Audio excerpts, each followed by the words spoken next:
Halo, apa kabar? Kembali bersama dengan saya Swito. Di video kali ini saya nggak sendirian, saya bersama dengan Kak Maria Levina dari Patient Consultant. Sebelumnya jangan lupa untuk subscribe dan nyalakan notifikasinya.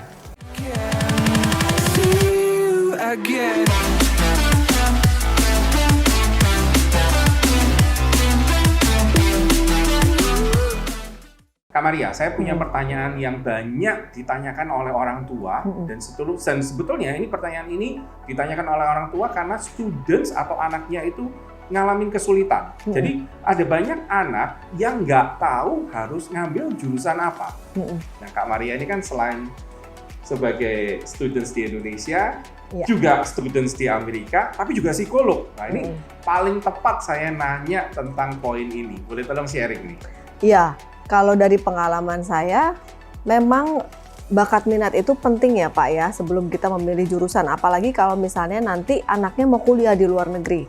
Jadi daripada udah jurusan tertentu ternyata, saya nggak suka, aduh udah cost-nya udah gede tuh Pak. Ya kan, makan waktu, makan uang rugi, gitu kan, semuanya sudah rugi. Jadi kalau saya sarankan memang tahu dulu kira-kira anaknya minat di bidang apa, jurusan bidang apa. Saya punya pengalaman klien saya anaknya kuliah di luar negeri, terus udah gitu mau ngambil jurusannya chef, tapi anaknya nggak suka gitu, bapaknya nggak suka gitu kan. Lebih baik ngambil jurusan arsitek misalnya gitu kan. Nah, sedangkan anak itu passionnya di situ gitu loh, panggilan hidupnya di situ gitu kan, dan dia punya bakat di situ. Itu yang makanya setiap kali saya sarankan untuk coba dites dulu gitu ya, tidak ada salahnya kita tahu bakat dia gimana, minat gimana. Jadi bukan berarti harus selalu ikut pendapat orang tua atau selalu ikut pendapat anak. Tapi kita lihat dari talenta yang dia punya, kemampuan yang dia punya gitu kan. Karena di kita tes bakat minat itu tidak hanya tes, kemudian pulang. Tapi kita ada konsul. Kita mau dengar dari orang tuanya seperti apa, dengar dari anaknya seperti apa, dan kita lihat dari datanya seperti apa sih kemampuan dia. Kalau memang dia bisa di bidang medis misalnya, dia mesti teliti, dia mesti bisa daya ingatnya bagus, karena mesti hafal teori-teori ya kalau dari bidang kedokteran gitu kan. Dan jadi itu yang kita perlu lihat, dan apakah dia bisa bersosialisasi. Kalau misalnya dokternya nggak bisa ramah dengan pasiennya, ya mungkin dia juga nggak tertarik gitu kan. Jadi banyak aspek yang kita perlu lihat gitu, dan itu sebelum dikirim ke luar negeri saya sarankan untuk dites dulu. Jadi ada yang namanya tes minat dan bakat. Sekarang saya mau kejar tentang tes minat dan bakat ini, Kak Maria. Tadi Kak Maria ngomong tentang tidak harus pendapat orang tua, tapi juga tidak harus pendapat anak. Artinya belum tentu pendapat orang tua salah atau benar, belum tentu pendapat anak salah atau benar. Betul. Kemudian ada satu tools yang namanya tes minat dan bakat, di mana tes minat dan bakat ini selain anaknya yang dites, tapi juga ada diskusi, ada counseling, ada sharing dengan orang tua. Ceritain dikit dong tentang poin ini menarik banget ini soalnya. Jadi kalau di kita memang akan dites, kemudian kita ada sesi sharing, konsultasi dengan anak ataupun dengan orang tua. Yang pertama yang dites anaknya dulu atau anak dan orang tua? Yang dites hanya anaknya saja, kemudian ya butuh waktu sekitar beberapa jam gitu ya.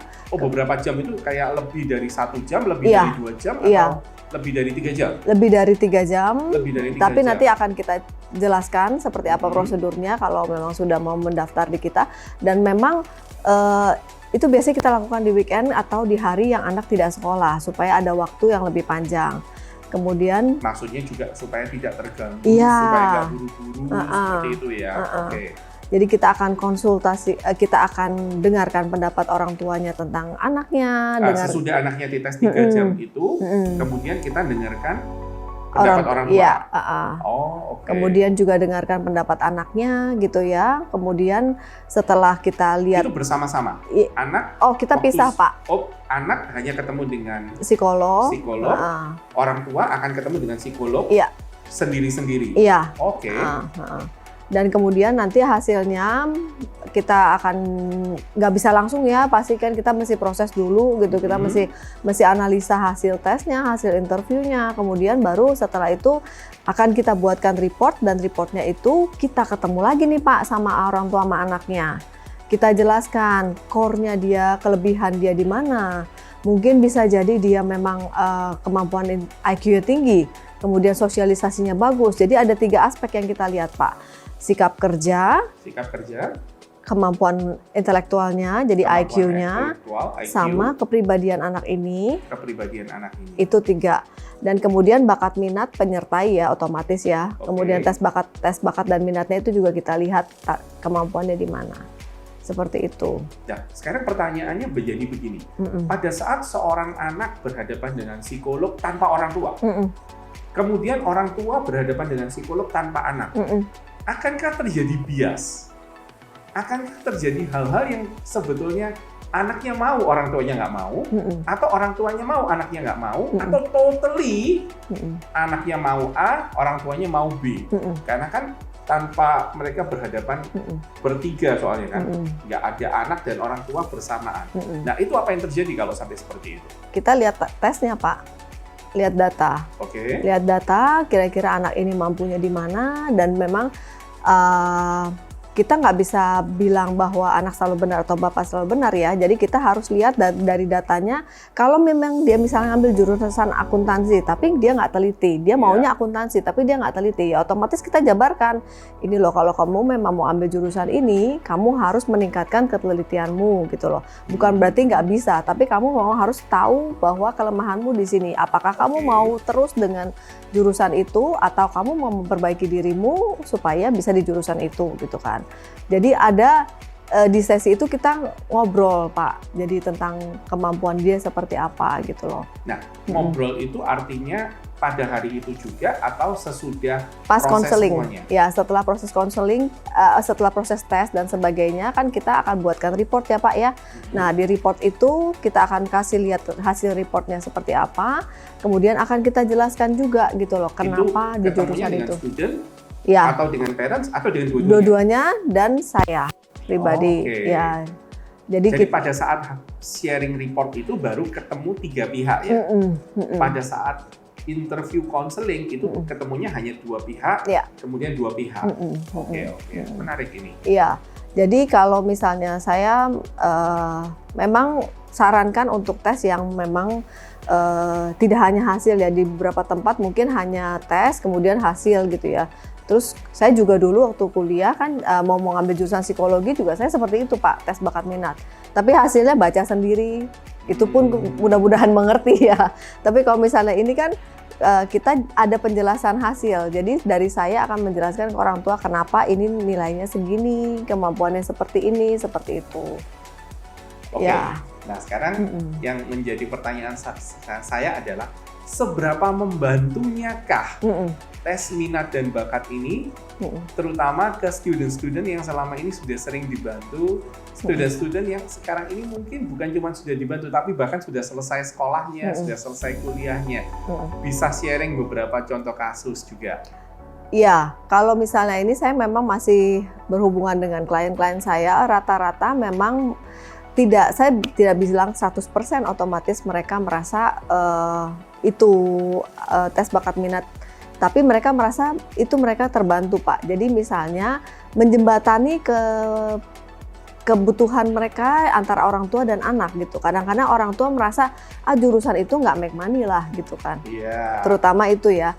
Terus Bu, buat apa ngambil jurusan itu kalau nggak ada duitnya gitu kan. Beberapa orang tua bilang seperti itu gitu kan. Betul. Tapi ini yang kita utamakan adalah keberhasilan anak gitu ya Pak ya. Kalau memang dia bisa di bidang itu, ya kita akan sarankan seperti itu. Tapi sebetulnya pendapat dari orang tua yang mengatakan bahwa this doesn't make money, itu dari sisi make money-nya benar kan?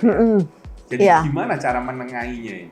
Pasti ada keinginan orang tua untuk anaknya sukses, itu pasti Pak, terutama. Makanya itu kita mengambil pilihan jurusan pun kita lihat prospek di kedepannya, di future-nya gitu, supaya misalnya sekarang lagi banyak tentang gadget, tentang komputer ya, IT ya Pak ya. Tapi apakah IT ini jurusan yang sesuai dengan anak Bapak? Ya itu yang perlu kita perhatikan lagi. gitu loh. Apakah menunjang? Karena IT itu misalnya eksaktanya mesti kenceng Pak, mesti IPA-nya itu urusan-urusan yang memang berhubungan sama hitungan itu harus kuat. Jadi kalau misalnya dia kuat di bidang itu ya mungkin bisa disarankan. Tapi orang tua mau kalau misalnya disarankan di jurusan yang make money, tapi anaknya keteteran buat berhitung segala gitu, itu nggak mudah Pak. Seperti itu. Kak Maria, saya mau nanya, adakah contoh kasus di mana kan Kak Maria handle, Kak Maria tanganin sendiri, dan betul-betul ini bisa jadi pembelajaran buat kita semua? Iya, saya ada klien yang dia punya 3 anak ya Pak ya. Anak yang pertama sudah di Kanada. Dia udah ngambil jurusan yang berhubungan dengan desain. Ya, kemudian anak kedua memang belum kuliah saat itu sama saya, jadi mau tes bakat minat.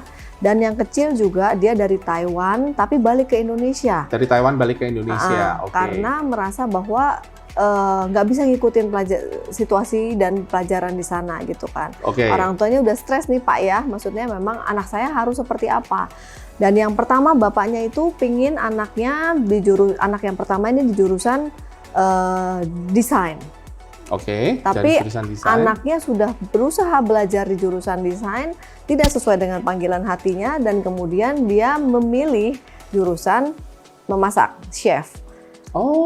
Jadi dari desain beloknya ke chef ke culinary. Dan ketika saya ketemu itu saya pegang anak yang ketiga ya Pak ya. Anak yang ketiga dan dia baru pulang dari Taiwan. Kemudian dia memang bingung gitu ya, maksudnya mulai ke Indonesianya lagi tuh seperti apa.